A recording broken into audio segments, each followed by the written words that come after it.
Hello বন্ধুরা, সবাই কেমন আছেন? ভ্রমণের ক্যানভাসের ভিডিওতে আপনাদের সকলকে আজ স্বাগত। মঙ্গলবার।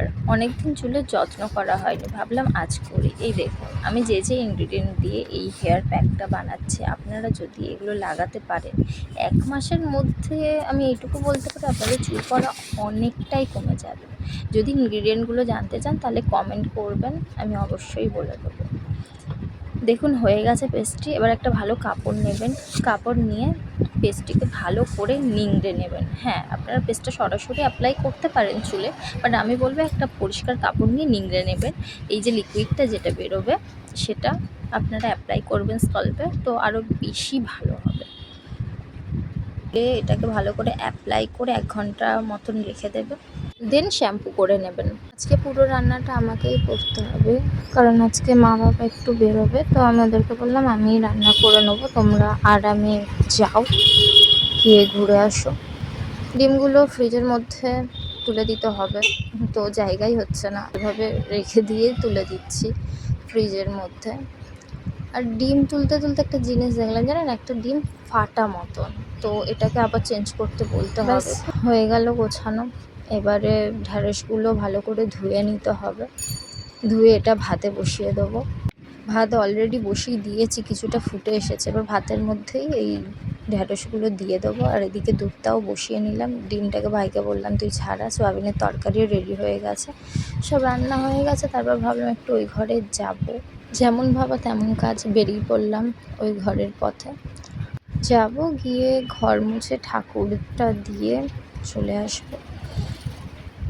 এই দেখুন, ঘরে এসে দেখলাম পোকাগুলো লম্বা ঘর বানিয়েছে মাটির। আমরা থাকি না, তো ওরাই থাকার জায়গা বানিয়ে নিয়েছে। এগুলো ঠিক পিঁপড়ে নয়, পোকা। যাই হোক, এবার আমি ঘর মোছার জন্য রেডি হয়ে গেলাম।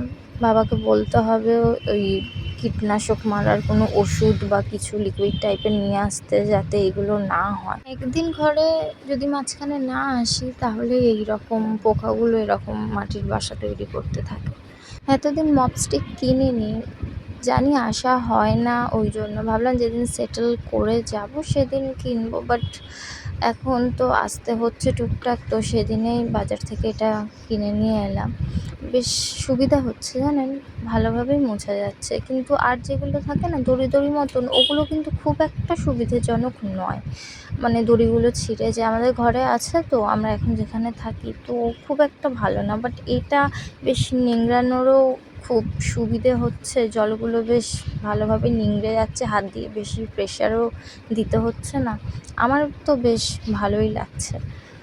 যাই হোক, অনেকটাই কাজ এগিয়ে গেল, এবার শুধু ঠাকুর দেওয়া বাকি আছে। ঠাকুর দিয়ে আবার ঘরে চলে যাব, কারণ ঘরে কেউ নেই, আমার অসুস্থ ঠাকুমা আছে, আর ভাইও বেরিয়েছে। আর একটুখানি বাকি আছে মোছা। এবার বাথরুমটা পরিষ্কার করব, ফ্রেশ হয়ে ঠাকুর দিয়ে বেরিয়ে যাব। আজকের ভিডিওটা তাহলে এখানেই থাক। আপনারা সবাই ভালো থাকবেন, সুস্থ থাকবেন, অবশ্যই আমার চ্যানেলটিকে সাবস্ক্রাইব করবেন। আর যদি কিছু সাজেশন দিতে চান নিশ্চয়ই কমেন্টে বলবেন।